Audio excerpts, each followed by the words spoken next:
मंत्र के साथ शुरू करते हैं।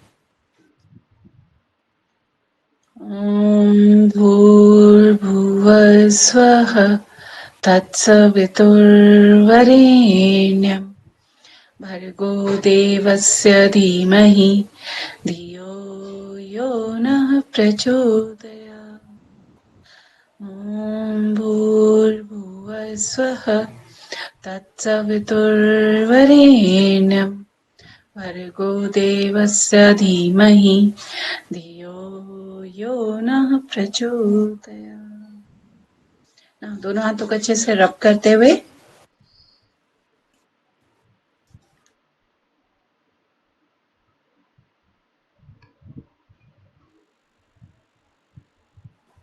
ना तो आज हमें पढ़ना है जो पोषक तत्व हैं उनके बारे में।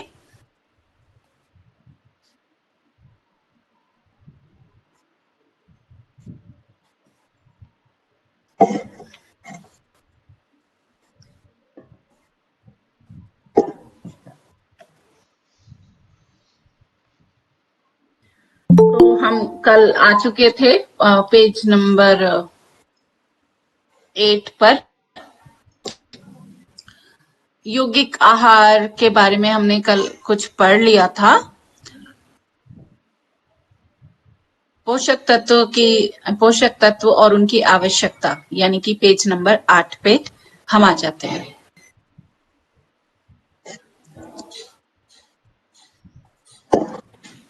मैम 7 नंबर में, मतलब 7 पेज पढ़ना था। हमारा पूरा नहीं हुआ ये तो हाँ जी। तो यौगिक आहार में हमने पहले कल पढ़ लिया था कि सात्विक आहार क्या होता है। योग और आयुर्वेद में किसे सात्विक आहार कहा गया है। यौगिक आहार की श्रेणी में ऐसे भोजन को शामिल किया जाता है जो व्यक्ति के तन और मन को शुद्ध, शक्तिवर्धक, स्वास्थ्य और प्रसन्नता से भर देता है। दूसरे शब्दों में कहें तो सात्विक आहार व्यक्ति को संतुलित स्वास्थ्य, शरीर शांति, सामंजस्यपूर्ण तालमेल की कुशलता और बौद्धिक व्यक्तित्व प्रदान करता है। सात्विक आहार शांत और स्पष्ट मस्तिष्क प्रतिनिधित्व करता है, यानी कि आपकी माइंड में क्लैरिटी रहेगी, सोच क्लियर रहेगी, आपका जो सामंजस्य तालमेल वो काफी अच्छा रहेगा हर चीज को लेकर। तो यानी कि अगर आप सात्विक भोजन करते हैं तो उससे आपका बॉडी भी फिट रहता है, माइंड भी फिट रहता है। तो योग शास्त्र एंड साधना ग्रंथों में अंतःकरण को पवित्र और पुरस्कृत करने के लिए सात्विक आहार ही अपनाने को कहा गया है। तो हमारे ग्रंथों में भी कहा गया है कि हमें सात्विक आहार ही लेना चाहिए, तो जिससे हम अपने अंतःकरण को पवित्र भी कर पाएं और उसको परिष्कृत भी कर पाए, मतलब उसको ताकत भी दे पाए। गीता में कृष्ण ने सात्विक, राजसी और तमसी आहार की सुस्पष्ट व्याख्या की है तथा शरीर, मन और बुद्धि पर उसके पड़ने वाले प्रभावों को भी स्पष्ट विवेक प्रगति के आकांक्षी और साधना मार्ग के पथिकों के लिए इस बात का निर्देश दिया गया है कि सात्विक आहार ही अपनाया जाए। तो अगर आप योग की राह पर हैं या एक स्वस्थ जीवन जीना चाहते हैं तो उसके लिए सबसे जरूरी है कि आप सात्विक आहार को अपनाएं। यानी कि फिटनेस अगर आप चाहते हैं, चाहे वो मानसिक है, फिजिकल है या मेंटल हेल्थ है, तो इसके लिए सबसे जरूरी है अपने खान पान में बदलाव करना। चाहे वो आज के परिप्रेक्ष्य में देखें या फिर आप ग्रंथों में जो लिखा गया है उसके अनुसार भी देखें। तो अगर आप सात्विक भोजन अपनाते हैं तो उससे आपकी ओवरऑल पूरी हेल्थ इंप्रूव होती है। और अगर आप चाहते हैं एक स्वस्थ जीवन जीना तो उसके लिए सात्विक भोजन को अपनाना बहुत जरूरी है। ठीक है, तो भावनाएं भी आपकी बदलती हैं। अगर आप सात्विक भोजन करेंगे तो आपके मन के विचार भी शुद्ध होंगे, अच्छे विचार आपके मन में आएंगे, पॉजिटिव विचार आपके, तो पॉजिटिव विचार रहेंगे। लेकिन अगर आप राजसिक, तामसिक भोजन करते हैं तो आपके मन में बुरे विचार भी आते हैं। तो ये सारी भावनाएं, जेलसी की भावना आएगी, गुस्से की भावना आएगी, तो ये सारी भावनाएं भोजन के ऊपर भी निर्भर करती हैं, आप कैसा भोजन करते हैं। ठीक है, तो इन सब आपकी भावनाएं भी भोजन के ऊपर निर्भर करती हैं। तो अब आ जाते हैं पेज नंबर 8 पर। मुख्य पोषक तत्व नाइट्रोजन, फास्फोरस और एवं पोटाश हैं। गौण तत्व हैं कैल्शियम, मैग्नीशियम एवं गंधक। सूक्ष्म जो पोषक तत्व हैं वो लोहा, जिंक, कॉपर, मैग्नीज, मेलेडियम एंड बोरोन और क्लोरीन। तो यानी कि तीन कैटेगरी में यहाँ पर पोषक तत्वों को डिवाइड किया गया है। पहला कैटेगरी है जो मुख्य पोषक तत्व हैं, इसको आप नोट कर लेंगे, वैसे तो इसमें दिया हुआ ही है पर फिर भी तो यहाँ पर तो क्या है, तो मुख्य जो पोषक तत्व हैं उनमें कौन कौन से हैं? नाइट्रोजन, फास्फोरस और पोटाश।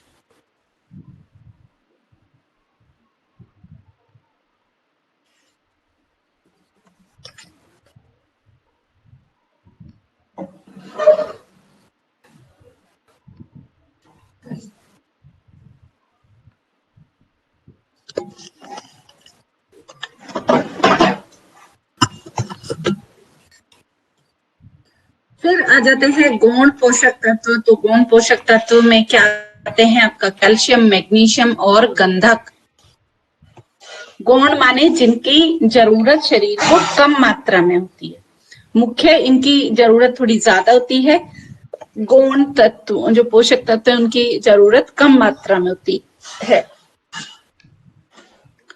तो इसमें कैल्शियम, मैग्नीशियम और गंधक। फिर सूक्ष्म पोषक तत्व, इनकी जरूरत और कम मात्रा में पड़ती है। तो इसमें है लोहा, जिंक, कॉपर, मैग्नीज,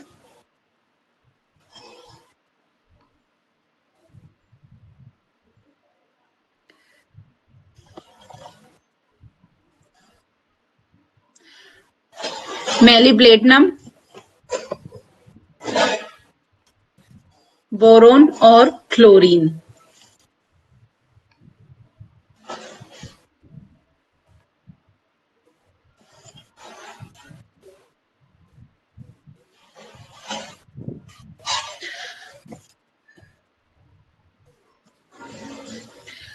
पौधों में जो विकास या वृद्धि के लिए जो पोषक तत्व चाहिए होते हैं वो चाहिए होते हैं 16। तो पौधों की रिक्वायरमेंट अलग होती है, तो उसमें कितने पोषक तत्व की जरूरत होती है? 16 पोषक तत्वों की। एक पोषक तत्व या पोषक तत्व वह रसायन होता है जिसकी आवश्यकता किसी जीव के पोषक तत्व वह पदार्थ है जो शरीर को समृद्ध करते हैं। यह ऊतकों का निर्माण और मरम्मत करते हैं। अब आप कहेंगे ऊतक क्या होता है? देखिए, हमारा शरीर ये आप सभी जानते हैं सेल से मिलकर बना है, छोटी छोटी कोशिकाओं से मिलकर बना है। हमारे शरीर में करोड़ों कोशिकाएं हैं, लगभग करोड़ों तो नहीं, लगभग 30 लाख के करीब सेल्स का नंबर बताया जाता है हमारे शरीर में। तो 30-40 लाख सेल्स हमारी बॉडी में होती हैं। तो यानी कि एक एक कोशिका जो है उसके अंदर हर काम होता है। अब कोशिकाओं से के ग्रुप को, कोशिकाओं के समूह को ऊतक कहा जाता है। ठीक है, तो इसको लिख लें, ऊतक क्या है? ऊतक कोशिकाओं के समूह को कहा जाता है। जैसे मसल्स, आपकी जो मसल्स हैं, ये मांसपेशियां, ये भी एक ऊतक है। आपका ब्लड भी एक ऊतक है। ठीक है, तो ये उदाहरण के तौर पे 2-3 मैंने बता दिए। ब्लड भी एक ऊतक या टिश्यू, जिसको टिश्यू कहते हैं, तो वो भी एक टिश्यू है। आपकी मसल्स भी टिश्यू हैं।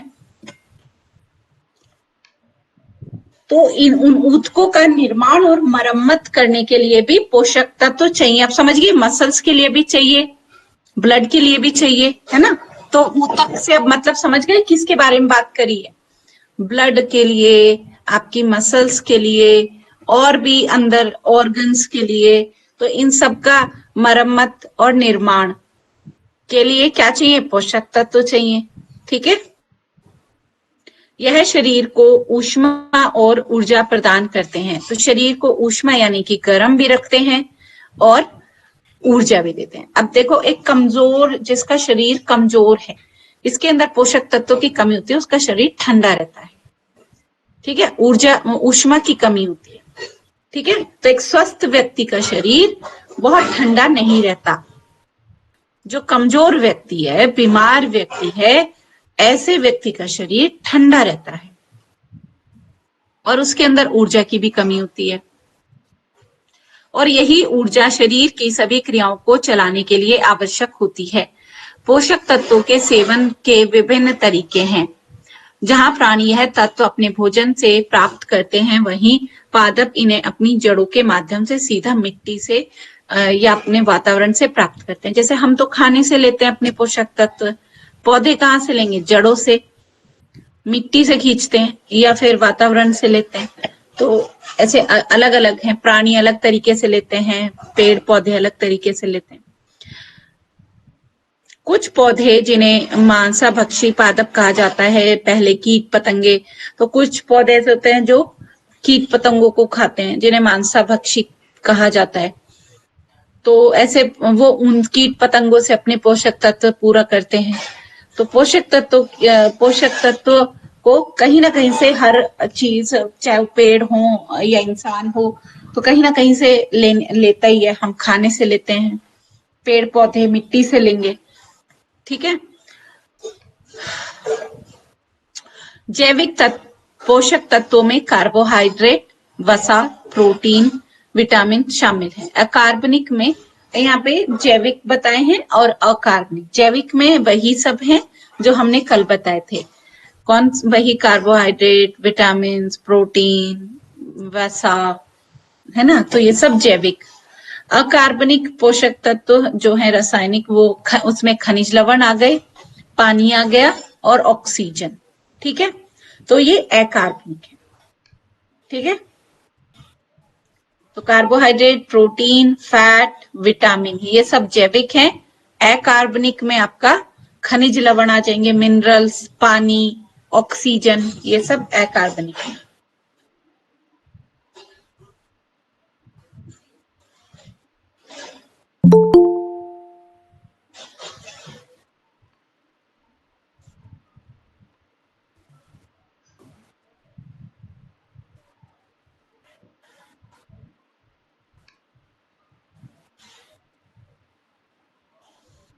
देखिए, वैसे तो हमारा शरीर अपने पोषक तत्वों की पूर्ति खुद भी करता है ना, खुद बनाता रहता है, लेकिन कभी कभी उनकी पूर्ति नहीं हो पाती, तो हमें वो पोषक तत्व बाहर से लेने पड़ते हैं। जैसे आजकल आप सप्लीमेंट्स लेते हो, अलग अलग पोषक तत्वों के, विटामिन का, प्रोटीन के भी सप्लीमेंट लेते हैं, है ना। तो जिन पोषक तत्वों की आवश्यकता ज्यादा मात्रा में पड़ती है, उन्हें स्थूल पोषक तत्व कहा जाता है, और जिनकी कम मात्रा में पड़ती है, उन्हें सूक्ष्म पोषक तत्व कहा जाता है। ठीक है, तो दो तरीके से हो सकते हैं, स्थूल और सूक्ष्म।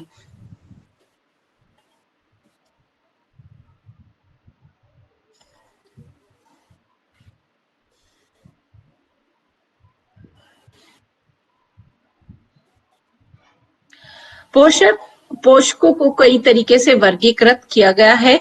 अधिक मात्रा में उपयोग किए जाने वाले रासायनिक तत्व, तो इनमें carbon, hydrogen, nitrogen, oxygen, phosphorus तथा गंधक। संक्षेप में इन्हें CHNOPS कहा गया है। C से कार्बन, H से हाइड्रोजन, N से नाइट्रोजन, O से ऑक्सीजन, P से फास्फोरस और S से सल्फर। सल्फर यानी कि गंधक। तो ये इन्हीं के नामों को एक संक्षेप में बता दिया गया, CHNOPS।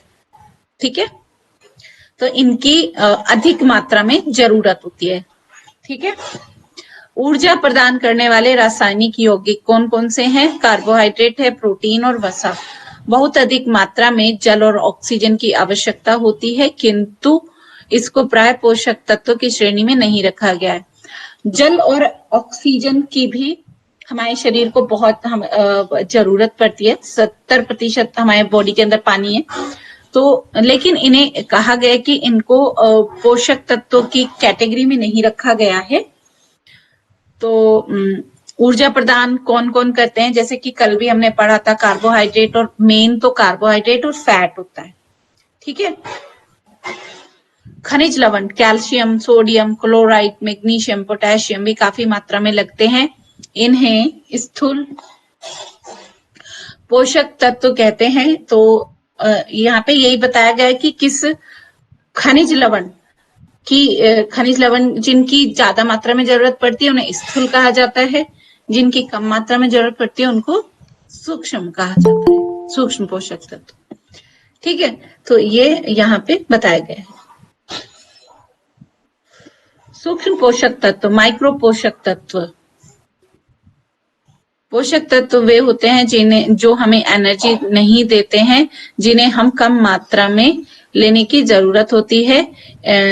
हमें इनकी मिलीग्राम या माइक्रोग्राम में ही लेने की जरूरत, इतनी कम कि वो मिलीग्राम या माइक्रोग्राम में ही हमें लेना चाहिए। और ये हमें एनर्जी नहीं देते हैं, लेकिन ये हमारे शरीर को बहुत जरूरी होते हैं, क्योंकि ये हमें क्या करते हैं, रोगों से बचाते हैं। सूक्ष्म पोषक तत्व ऊर्जा नहीं देते। ऊर्जा कौन देते हैं, जो स्थूल पोषक तत्व हैं, ठीक है। तो ऊर्जा देने का काम कौन करते हैं, जो स्थूल है, जिनकी ज्यादा मात्रा में जरूरत पड़ती है शरीर को, तो वो हमारे शरीर को ऊर्जा देते हैं। सूक्ष्म पोषक तत्व ऊर्जा नहीं देते।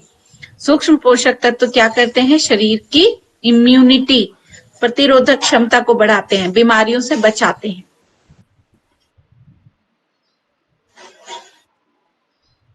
यहां तक क्लियर हो गया सब कुछ। अब आ जाते हैं पोषण की स्थितियां। उत्तम पोषण, जब व्यक्ति को अपनी विशेष आवश्यकता भर पोषक तत्व उचित अनुपात तथा परिमाण में प्राप्त होते हैं, तो उस स्थिति को उत्तम पोषण की स्थिति कहलाती है। और उत्तम पोषण पर ही व्यक्ति का उत्तम स्वास्थ्य निर्भर करता है। तो सीधी सी बात है, यानी कि जो व्यक्ति अच्छा पोषण ले रहा है, अच्छा सब कुछ ले रहा है, तो उस स्थिति को उत्तम पोषण की स्थिति कहा गया है, ठीक है। आप अच्छा बैलेंस डाइट ले रहे हो, सब पोषक तत्व पूरे हो रहे हैं, और अच्छा पूरा पोषण ले रहे हो, तो आपका स्वास्थ्य भी अच्छा और उत्तम होगा, ठीक है। तो उत्तम स्वास्थ्य के लिए व्यक्ति को उत्तम पोषण तत्व लेने चाहिए, ठीक है। सीधी सी बात है, इसमें कुछ नहीं है। शरीर के पोषण के लिए दो तत्वों की नितांत आवश्यकता होती है, ईंधन तत्व और दूसरा शारीरिक बनावट के पदार्थ, उत्पादक, तंतुवर्धक और ह्रास पूरक तत्व। शरीर में शक्ति, देखो ईंधन तत्व कहा है, ईंधन तत्व यानी कि वो तत्व जो ऊर्जा देने वाले हैं, ऊर्जा दे वालों को यहाँ ईंधन तत्व कह दिया गया है। और दूसरे जो शरीर की बनावट और इन सब का काम करते हैं। शरीर में शक्ति उत्पन्न करने के लिए ईंधन तत्व की आवश्यकता होती है। तो शक्ति यानी कि ऊर्जा, शक्ति बढ़ाने के लिए, ऊर्जा के लिए किसकी जरूरत पड़ती है, ईंधन तत्व की या स्थूल तत्व की। अलग अलग नाम दे दिए गए हैं अलग अलग जगह, कहीं ईंधन तत्व कहा है, स्थूल तत्व कहा है, ऊर्जा देने वाले तत्व कहा है, बात एक ही तत्व की है। कार्बोहाइड्रेट, वसा और प्रोटीन, ठीक है। तो इन्हीं को अलग अलग नाम, हर जगह अलग अलग नाम से बताया गया।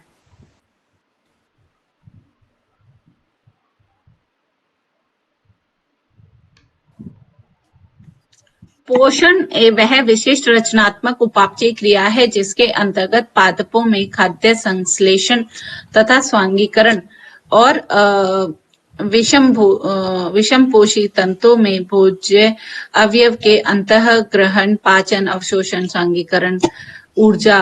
देखिए क्या है कि पोषण जो पूरा प्रोसेस है, खाना लेना, खाना खाना, खाना पचाना, खाने का अवशोषण, ठीक है, एसिमिलेशन, और फिर उससे ऊर्जा का बनना, ठीक है। ये पहले तो खाना लोगे आप, फिर उसे खाओगे, खाने के बाद पचाओगे, पचाने के बाद उसका अवशोषण करेगा शरीर, अवशोषित करेगा, अवशोषण करने के बाद उसका स्वांगीकरण होगा, यानी कि जो उससे ऊर्जा है वो शरीर लेगा, ठीक है। तो इन सारे प्रोसेस को क्या कहा गया है, एक उपापचयी क्रिया कहा गया है। इसे मेटाबॉलिज्म भी कहते हैं, या मतलब पाचन की पूरी प्रक्रिया जो जिससे ऊर्जा बनती है। तो खाना खाया और ऊर्जा बन गई, ऐसे नहीं होता कि तो क्या होगा, पहले आप खाना खाओगे, उसे पहले पूरा पाचन तंत्र उसे पचाएगा, तो पहले क्या क्रिया होगी, पाचन की। पाचन के बाद जो उसका पोषक तत्व है वो छोटी आंत उसे अवशोषित करेगा। ठीक है, जो पोषक तत्व हैं शरीर उस खाने के, उससे पोषक तत्व को छोटी आंत अवशोषित करती है, फिर उसे एसिमिलेट करती है, ब्लड में अलग अलग अंगों तक पहुंचाती है। अब अवशोषित तो कर लिया, उस ऊर्जा का को वहां तक ले जाना, हर जगह तक पहुंचाना, ये भी तो काम है, ऊर्जा का बनना पहुंचाना। तो ये तब जाके ऊर्जा काम करती है।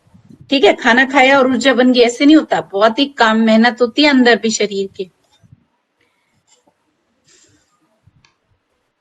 तो ये यहाँ पे बताया गया है कि भोज्य अवयव के अंतःकरण, पाचन, अवशोषण, स्वांगीकरण द्वारा ऊर्जा प्राप्त, ऊर्जा से शारीरिक, फिर उस जो ऊर्जा प्राप्त हुई उससे शरीर की वृद्धि होती है, उसकी मरम्मत होती है, ऊतकों का नवीनीकरण होता है और जैविक क्रियाओं का संचालन। जैविक क्रियाएं किन्हें कहा जाता है, जैसे सांस लेना, दिल का धड़कना, खाने का पचाना, सारी जैविक क्रियाएं हैं।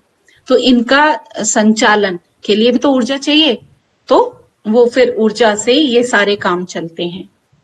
ठीक है, ऊतकों का निर्माण, ऊतकों का नवीनीकरण मतलब ब्लड का बनना, मसल्स का बनना, ये सारी चीजें बनना, तो ये सब काम होता है ना। फिर जो आप खाना खा रहे हो उसका काम क्या है, यही सब तो करना है, सांस चलनी है आपकी, दिल धड़कना है, खाना पाचन होना है, सब कुछ होना है, ब्लड बनना है, मसल्स बननी है। तो पोषक तत्वों का सेवन,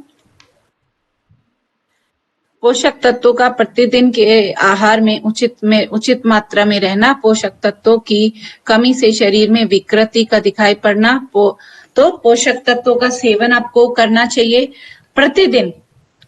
तो ऐसा नहीं है कि एक ही दिन में सब कुछ आप भर लोगे, डेली बैलेंस डाइट लेनी चाहिए। तो डेली ही शरीर को उन सब पोषक तत्वों की जरूरत डेली बेसिस पर होती है। तो डेली ऐसा खाना खाना चाहिए जिसमें सभी पोषक तत्व मौजूद हों, कार्बोहाइड्रेट भी हो, प्रोटीन भी हो, फैट भी हो, विटामिन भी हो, मिनरल्स भी हो। तो इसलिए फ्रूट भी लो, सलाद भी लो, फाइबर भी लो, और थोड़ा सा फैटी फूड भी लो, थोड़ा सा प्रोटीन भी लो, थोड़ा कार्बोहाइड्रेट, सब कुछ चाहिए डेली।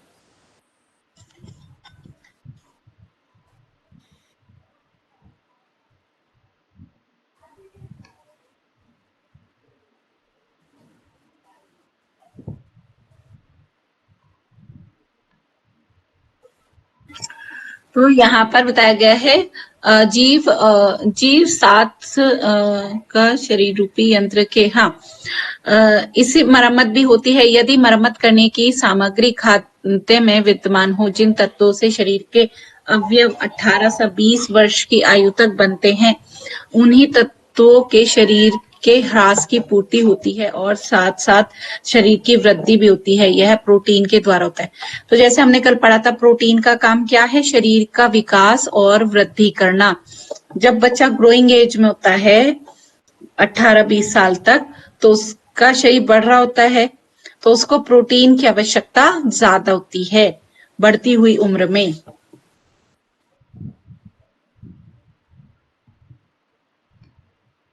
भोजन के वे सभी तत्व जो शरीर में आवश्यक कार्य करते हैं उन्हें पोषक तत्व कहा जाता है। यदि वे पोषक तत्व हमारे भोजन में उचित मात्रा में विद्यमान ना हो तो हमारा शरीर अस्वस्थ हो जाता है। प्रोटीन, वसा, फैट, मिनरल, इन सभी को प्रमुख पोषक तत्व कहा गया है। हमारे भोजन में कुछ ऐसे तत्व होते हैं जो पोषण तत्व नहीं है, जैसे रंग व खुशबू देने वाले रासायनिक तत्व, मतलब उन्हीं के बारे में बार बार बताया गया कि प्रोटीन, कार्बोहाइड्रेट, प्रोटीन, फैट, ये सब आपको अच्छे लेने चाहिए। ये आवश्यक पेज नंबर 10 पर ये आवश्यक तत्व जब सही अनुपात में हमारे शरीर में आवश्यकता अनुसार उपस्थित होते हैं, तब उस अवस्था को सर्वोत्तम पोषण या समुचित पोषण की संज्ञा दी जाती है। तो अगर आप बिल्कुल अच्छे से बैलेंस डाइट ले रहे हैं रोजाना, तो वो एक उत्तम या बहुत अच्छा समुचित पोषण की संज्ञा दी जाती है, बैलेंस्ड डाइट होती है। यह सर्वोत्तम पोषण स्वस्थ शरीर के लिए नितांत आवश्यक है। कुपोषण उस स्थिति का नाम है जिसमें पोषक तत्व शरीर में सही अनुपात में विद्यमान नहीं होते अथवा उनके बीच में असंतुलन होता है। आप समझ गए कुपोषण क्या होता है? जब ये पोषक तत्व चाहे प्रोटीन हो, मिनरल्स हो, विटामिन हो, जब ये पूरी मात्रा में आपको नहीं मिलते तो वो शरीर में पोषण तत्व की कमी की अवस्था को ही कुपोषण कहा जाता है। तो कम पोषण का अर्थ है किसी एक या एक से अधिक पोषक तत्वों का आहार में कम होना। उदाहरण के तौर पर विटामिन ए की कमी से विटामिन ए की कमी या प्रोटीन, ऊर्जा, कुपोषण, तो मतलब किसी भी तत्व की कमी हो सकती है। अधिक पोषण से का अर्थ है एक या अधिक पोषक तत्व का भोजन में अधिकता होना। तो किसी भी पोषक तत्व की भोजन में अधिकता भी हो सकती है। जब व्यक्ति एक दिन में ऊर्जा खपत से अधिक ऊर्जा ग्रहण करता है तो वह वसा के रूप में शरीर में इकट्ठा हो जाती है और उससे व्यक्ति मोटापे का शिकार हो जाता है। तो आप समझ गए मोटापा क्या है? आपने ऊर्जा वाला भोजन जरूरत से ज्यादा ले लिया। ऊर्जा वाला भोजन मतलब कार्बोहाइड्रेट, जैसे मैंने आपको बताया था कल या परसों कि आप रोटियां चावल खाए जाते हो तो वो ऊर्जा देने वाला है। आपकी खपत है नहीं उतनी, पर आप फिर भी उसे खा रहे हो। जब वो खपत तो उतनी नहीं है, खा रहे ज्यादा हो, ले रहे ज्यादा हो, तो शरीर में वसा के रूप में, कोलेस्ट्रोल के वसा के रूप में शरीर में इकट्ठा होता है और वो फिर मोटापे के रूप में दिखाई देता है। तो इसलिए जितनी खपत है, जितनी जरूरत है उतना ही खाओ। जब उससे ज्यादा खाओगे तो वो भी बीमारी है।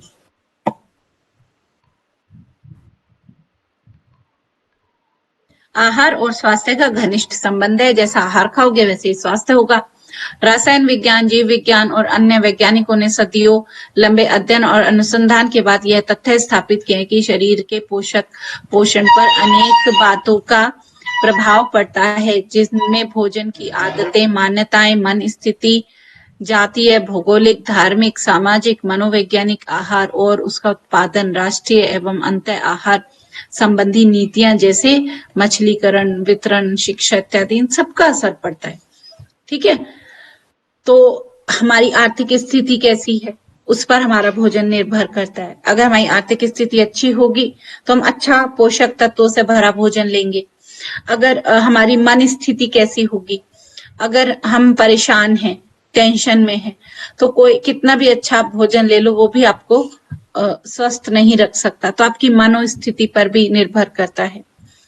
ठीक है, आपकी भौगोलिक, धार्मिक जो आस्थाएं हैं उनके ऊपर भी आपका भोजन निर्भर करता है। सामाजिक, मनोवैज्ञानिक आहार और उसका उत्पादन, जो हमारे एरिया में जो ज्यादा पैदा होता है वो हमें खाना चाहिए। क्या ज्यादा खा रहे हैं, क्या कम, मतलब अलग अलग चीजों के आधार पर। तो जो जैसे गवर्नमेंट की पॉलिसी होती है उनके आधार पर भी कई बार निर्भर करता है। आमतौर पर स्वास्थ्य को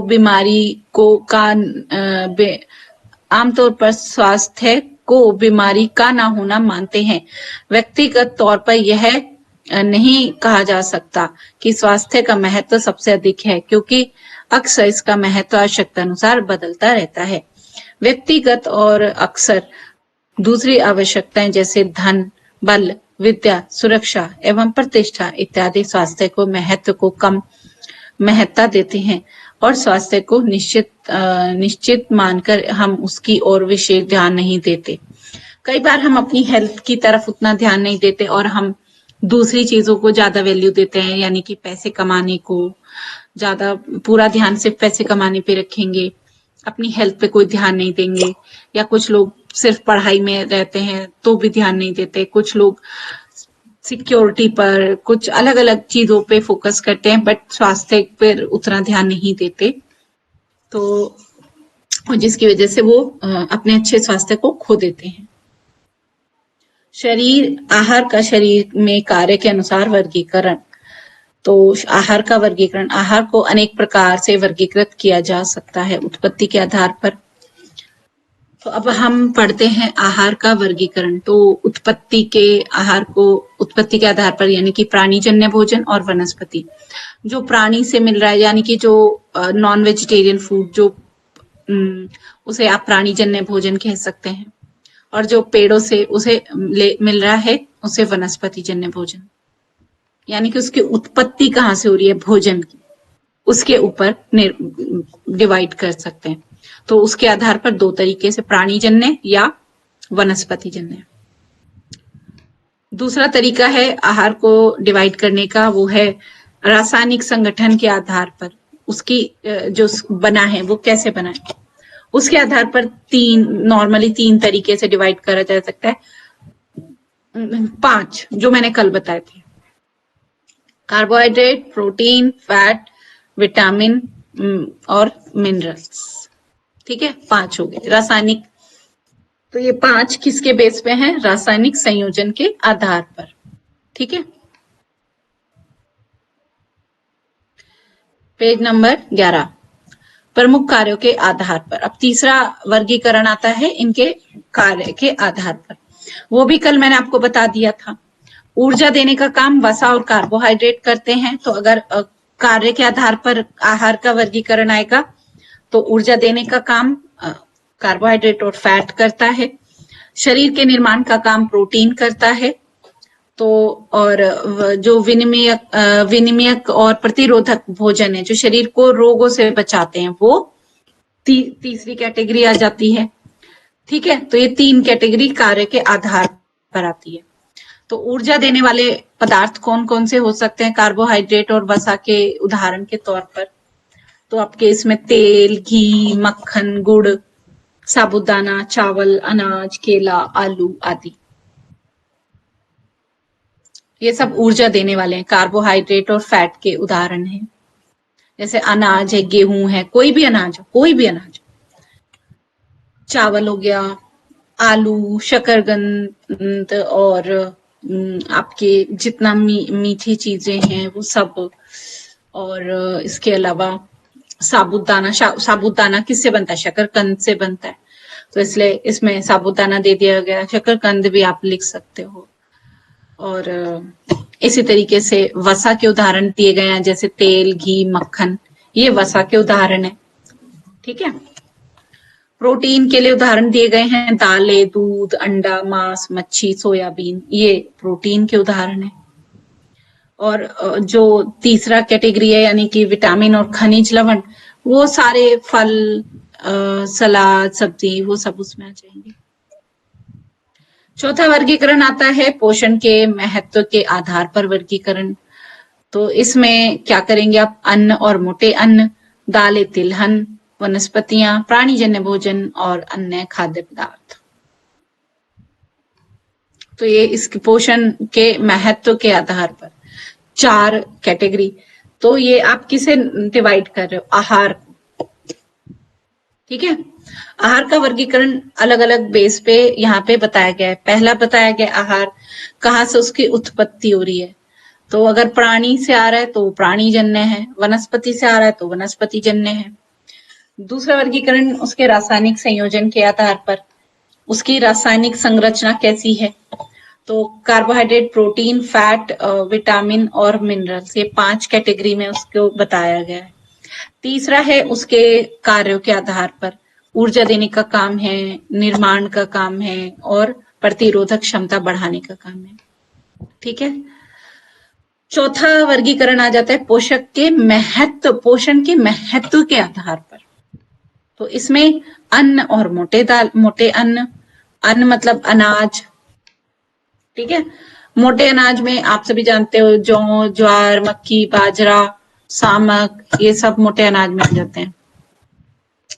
दालें, तिलहन, गिरी, ये सब वनस्पतियां, प्राणीजन्य भोजन, और ये सब कैटेगरी पोषण के महत्व के आधार पर कर दी गई।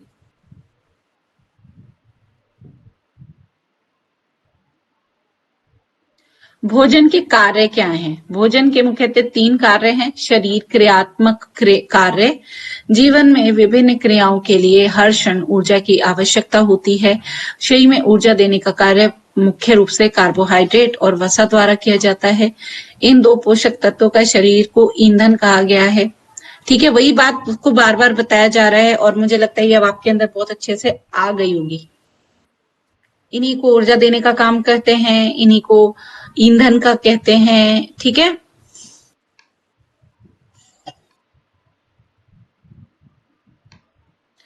और मरम्मत और वृद्धि का काम प्रोटीन करता है। वही बात आ रही है शरीर की कोशिकाओं और ऊतकों, किसकी वृद्धि, किसकी मरम्मत? जो ये पहले ही बताया, ऊतक की, सेल कोशिकाओं की मरम्मत, कोशिकाओं की वृद्धि, कोशिकाओं का विकास, ऊतकों का मरम्मत, ऊतकों का विकास, इन सब के लिए ऊर्जा चाहिए। और तो उसका काम कौन करता है? इनका वृद्धि का काम प्रोटीन निर्माण। अब बच्चा बढ़ रहा है, क्या बढ़ रहा है उसके अंदर? उसके अंदर कोशिकाएं बढ़ रही हैं, ऊतक बढ़ रहे हैं, मांसपेशियां, ब्लड, सब हड्डियां, सब बढ़ रहा है। तो उसके लिए क्या चाहिए? प्रोटीन। ठीक है, और जो सहायक वो तत्व होते हैं, विटामिन और मिनरल, ये आपकी प्रतिरोधक क्षमता को बढ़ाते हैं। तो एक तो हो गया क्रियात्मक कार्य, ये तो शरीर को चलाने वाले काम हो गए। दूसरा भोजन का काम है सामाजिक कार्य। तो सामाजिक कार्य क्या है? भोजन हमारे सामाजिक संबंधों को बनाता है एवं उसमें घनिष्ठता उत्पन्न करता है। लगभग सभी सामाजिक कार्यों में भोजन के साथ ही संपन्न होते हैं। शिशु का जन्म हो, विवाह हो, मुंडन हो, नामकरण, जन्म आदि में सब जगह हम खाने को ही महत्व देते हैं कि खाना अच्छे से अच्छा बनाया जाए। हम भी कहीं फंक्शन में जाते हैं तो खाने की आके घर पे चर्चा जरूर करते हैं, खाना बहुत अच्छा था या खाना बहुत खराब था, खाना में ये बहुत अच्छा था। खाने यानी कि हमारे कल्चर में, हमारे समाज में खाने का महत्व बहुत ज्यादा है। हम हर चीज में खाने को बहुत महत्व देते हैं। तो इसलिए सामाजिक कार्य में भी भोजन का बहुत महत्व है। बीमार व्यक्ति से आप मिलने जाते हो तो उससे आप फल फ्रूट लेके जाओगे। शुभ सूचनाओं को सुनाने के लिए मिठाई भेंट करते हो, है ना? तो हर हर सामाजिक कार्य में भोजन का बहुत महत्व है। ठीक है, अब सुख दुख हो, कुछ भी हो, भोजन हर जगह आता है ना? तीसरा है मनोवैज्ञानिक कार्य। भोजन एक ऐसा माध्यम है जिसके द्वारा हमारी भावनाएं, जैसे प्यार, सुरक्षा की भावना की संतुष्टि होती है। माँ जब अपने बच्चे के लिए उसकी पसंद का भोजन बनाती है तो यह उसका बच्चे के प्रति प्रेम और लगाव को दर्शाता है। दूसरी तरफ अपनी पसंद का भोजन खाकर बच्चा सुरक्षा का अनुभव करता है। ठीक है, तो यानी कि भावनाएं भी जुड़ती हैं खाने से। आप कैसी भावना के साथ भोजन बना रहे हैं, वो भावनाएं बहुत महत्वपूर्ण है। जब हम अपने घर परिवार के लिए प्यार से खाना बनाते हैं तो खाना अच्छा बनता है। अब कई बार हम जल्दीबाजी में, हड़बड़ी में, कई बार गुस्से में खाना बनाते हैं तो उस खाने का में मनोवैज्ञानिक जो असर है वो जरूर दिखता है।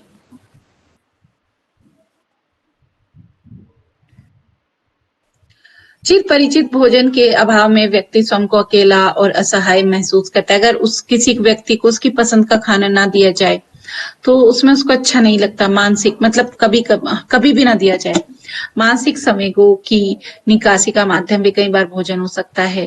जैसे हम अपना गुस्सा प्रदर्शित करने के लिए भोजन से इनकार कर देते हैं कि नहीं खाना, तो या थोड़ी देर में कुछ खाना खाकर बच्चों को दंड देना कि बच्चों को तुम्हें आज खाना नहीं मिलेगा, या पुरस्कृत करने के लिए तुमने आज बहुत अच्छा काम करा, चलो तुम्हें ये देते। तो मतलब मनोवैज्ञानिक स्तर पर भी भोजन का काफी महत्व है।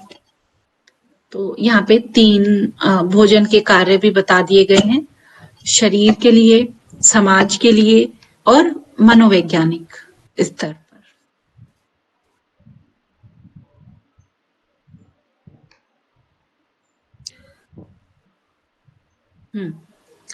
आहार का पाचन और अवशोषण, ये जो है चर्चा हम कल से शुरू करेंगे। पेज नंबर 13, आहार का पाचन कैसे होता है और उसका अवशोषण कैसे होता है। ठीक है, अब आप यहाँ पर इसको मैं थोड़ा सा बता देती हूँ, तो बाकी तो आपको समझ आ जाएगा, फिर कल थोड़ा कम समय लगेगा। जो खाने का जो पाचन है वो मुंह से ही शुरू हो जाता है। जब जैसे आप मुंह में डालते हो, उसको चबाते हो, दांतों से, जीभ से सलाइवा उसमें मिलता है, तो यही पाचन की क्रिया शुरू हो जाती है। तो फिर वो थोड़ा सा च्यू करके उसको आप थोड़ा लुगदी के रूप में अंदर ले जाते हैं, फिर वो पेट में पहुंचता है। पेट में फिर उसमें अलग मुंह से जो है वो कार्बोहाइड्रेट का पाचन शुरू होता है। ठीक है, जैसे कार्बोहाइड्रेट का पाचन अलग होएगा, प्रोटीन का पाचन अलग होएगा, फैट का अलग होएगा। तो मुंह में किसका पाचन शुरू हुआ? सबसे पहले कार्बोहाइड्रेट का। ठीक है, और प्रोटीन का पाचन पेट में होता है। ठीक है, और वसा का पाचन छोटी आंत में होता है। इसे और विस्तार में हम कल पढ़ेंगे।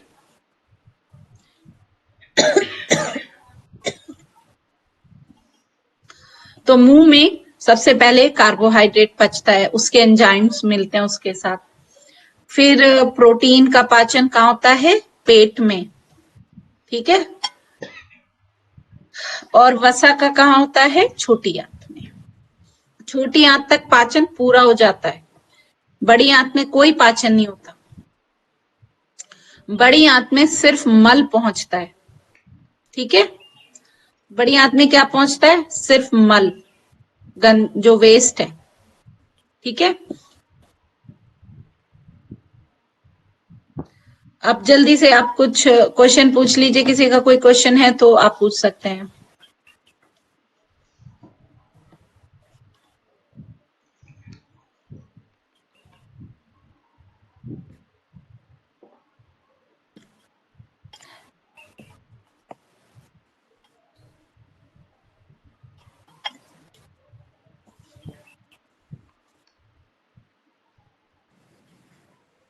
मैम पेज नंबर 10 में लिखा है कि ऊपर दिया गया है,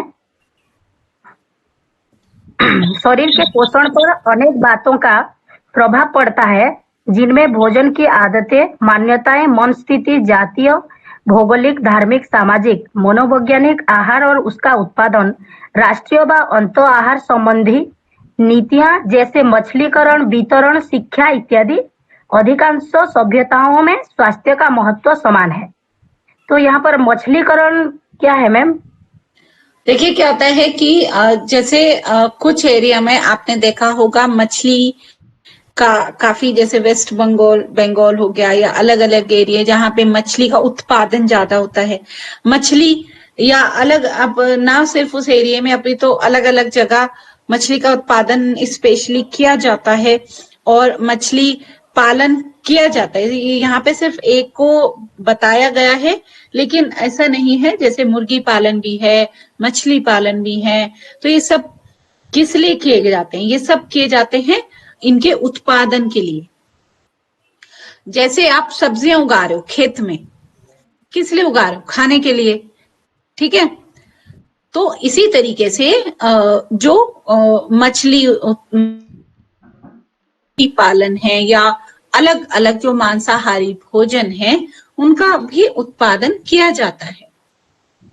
ठीक है, तो जैसे नदियां हैं या कुछ है, वहां से तो जो नेचुरली वो मतलब आ रही है वहां से, तो लेकिन क्या वो उतना सफिशिएंट है, उतना काफी है? नहीं। तो जितनी मात्रा में आज के समय में लोग मछली का या मांसाहार का उपयोग कर रहे हैं, तो उसके लिए उसका उत्पादन करना जरूरी है। तो उनका उत्पादन किया जाना, तो वो अलग अलग, तो उसमें इस यहाँ पे सिर्फ मछली का बताया गया है, लेकिन उसका मतलब सिर्फ मछली से नहीं है, मछली पालन से नहीं है। मतलब जो भी आप नॉन वेजिटेरियन फूड की बात करें तो उसका उत्पादन की बात यहाँ पर कही गई है कि उसका उत्पादन भी किया जाता है। और जैसे कि गवर्नमेंट की नीतियां, यानी कि जैसे कि गवर्नमेंट अनाज वितरित करती है, जिससे कि मतलब ये सब भी गवर्नमेंट की पॉलिसी है खाने को लेकर। तो मतलब कि गवर्नमेंट की पॉलिसी हो या हर चीज हो, तो भोजन का वैल्यू हर जगह रखा गया है। तो वो भी क्योंकि वहां गवर्नमेंट की पॉलिसी में भी भोजन को बहुत महत्व दिया जाता है, इसीलिए जैसे कि वो अनाज का वितरण करती है, तो उनकी पॉलिसी में भी, गवर्नमेंट की पॉलिसी में भी, नीतियों में भी भोजन का अपना महत्व है।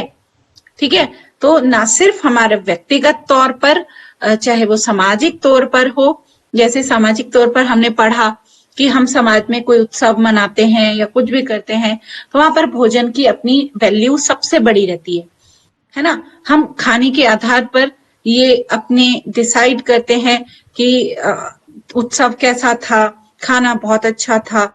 तो चाहे सामाजिक तौर पर हो, गवर्नमेंट की नीतियां हो या फिर किसी भी उसका पालन हो, तो भोजन का हर जगह महत्व सबसे बड़ा रहता है। ठीक है, तो यहाँ पे ये बात बताई गई है कि इसको मैं एक बार फिर से आपको पढ़ देती हूँ। हाँ, आहार और स्वास्थ्य के घनिष्ठ संबंध है। रासायनिक विज्ञान, जीव विज्ञान और अन्य वैज्ञानिकों ने सदियों से लंबे अध्ययन और अनुसंधान के बाद यह तथ्य स्थापित किए। शरीर के पोषण पर अनेक बातों का प्रभाव पड़ता है, जैसे शरीर, भोजन की आदतें, मान्यताएं, मन स्थिति, जैसे ये भी हमने पढ़ा अभी कि हमारी मन स्थिति पर भी निर्भर करता है। आप गुस्से में खाना खा रहे हो, उदास होके खाना खा रहे हो, खुश होके खाना खा रहे हो, है ना। तो आपकी मन स्थिति उस समय कैसी है, उसके ऊपर भी बहुत निर्धारित करता है आपका स्वास्थ्य। आप गुस्से में उदास होकर खाना खाओगे तो भोजन कितना भी अच्छा हो, आपको अच्छा स्वास्थ्य नहीं दे सकता। तो आपके मन की भावनाएं भी उस समय अच्छी होनी चाहिए। ठीक है, तो जातीय आधार पर, तो जातिगत तौर पर भी भोजन अलग अलग होता है। जैसे आप राजस्थान में जाएंगे तो वहां का खान पान अलग होगा, या जातिगत तौर पर भी खान पान में बदलाव देखा जाता है। जैसे अलग अलग जाति के जो जैसे ब्राह्मण हैं, उनका खान पान अलग तरीके का होता है ना। क्षत्रिय होते हैं तो उनका खान पान का तरीका अलग होता है।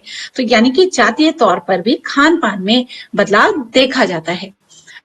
भौगोलिक तौर पर, यानी कि जैसे जैसे भौगोलिक परिस्थितियां बदलती हैं, अगर हम स्टेट वाइज भी बात करें, राजस्थान में जाएंगे तो वहां का खाना अलग होगा, आप बिहार चले जाएंगे वहां का खान पान अलग होगा, है ना। तो या साउथ इंडिया चले जाएंगे तो वहां का खान पान, तो यानी कि भौगोलिक स्तर पर भी खान पान में बदलाव देखा जाता है। तो जातीय स्तर पर भी देखा जाता है, भौगोलिक स्तर पर भी देखा जाता है। ठीक है, धार्मिक, सामाजिक, मनोवैज्ञानिक आहार और उसका उत्पादन, राष्ट्रीय व अंतर आहार संबंधी नीतियां जैसे, तो ये नीतियां बनाई जाती हैं कि मछलीकरण, वितरण, शिक्षा आदि। तो मतलब ये यहाँ पे सिर्फ एक उदाहरण दिया गया है मछलीकरण का। तो यहाँ पे कोई भी किसी भी खाद्य पदार्थ का उत्पादन की अगर हम बात करें तो उस हर खाद्य पदार्थ के उत्पादन की बात कही गई है। ठीक है, अभी कोई और डाउट? तो भोजन हमारे जीवन का एक सबसे महत्वपूर्ण हिस्सा है। जैसे कि अगर हम घर पे खाना बनाते हैं तो हम अपने घर परिवार के लिए, हमारी भावनाएं अलग रहती हैं। हम बाहर होटल या रेस्टोरेंट में जाके खाना खाएंगे तो उन्होंने जो कुक किया है उसमें वो भावनाएं नहीं होती, उसमें स्वाद तो होगा बट उसमें भावनाओं की कमी होती है। तो यानी कि भावनाएं भी भोजन में बहुत महत्वपूर्ण अहम रोल प्ले करती हैं। तो हर स्तर पर भोजन को महत्व दिया गया है। ठीक है, तो इसको आप स्टडी करें और अगर कोई डाउट होते हैं तो नेक्स्ट क्वेश्चन पूछ सकते हैं। जो आज हमने पढ़ा इसको अभी आप सब पढ़िएगा शुरू से अब तक, और जो भी क्वेश्चन हो उन्हें नोट करके लाइएगा। कल को लास्ट में उन पर बात करेंगे। ठीक है, इस तरीके से क्लास चलेगी, क्योंकि जब पिछला समझ आएगा तभी तो आगे का आपको समझ आएगा। ठीक है, तो कोई और क्वेश्चन? नहीं, मैम तिलहन तिलहन और गिरी क्या है? तिलहन गिरी तो यही हो गया, जितनी गिरी है, जैसे मूंगफली की गिरी है ना। तो जो जैसे नट्स और सीड्स जिसे कह दो, तो तिलहन जैसे जिनसे तेल निकलता है, जैसे सूरजमुखी के बीज हो गए, ये सब हो गया है ना। तो उनको तिलहन की कैटेगरी में रखा गया है। तो इन सब का आप, और गिरी जैसे अखरोट की गिरी, और जितने जैसे बादाम हो गए, ये सब हो गया, तो ये सब गिरी में आएगा। और तिलहन में जैसे तिल हो गया, और सूरजमुखी हो गया, अलसी हो गया, ये तिलहन में आ जाएंगे सब। ठीक है। तो तिलहन में आप उदाहरण के तौर पर लिख सकते हैं सूरजमुखी, तिल, अलसी।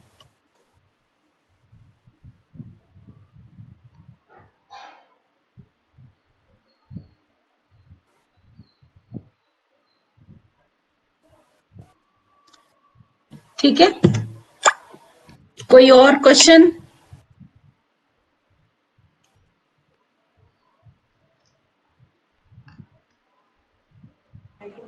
मैम स्थूल माइक्रो वाला थोड़ा सा समझा दीजिए।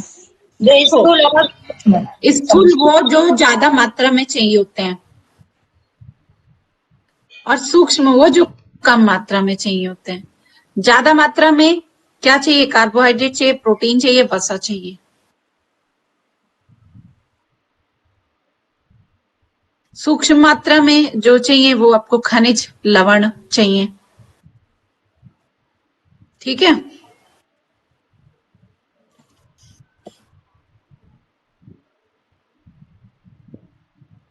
चलिए, तो अब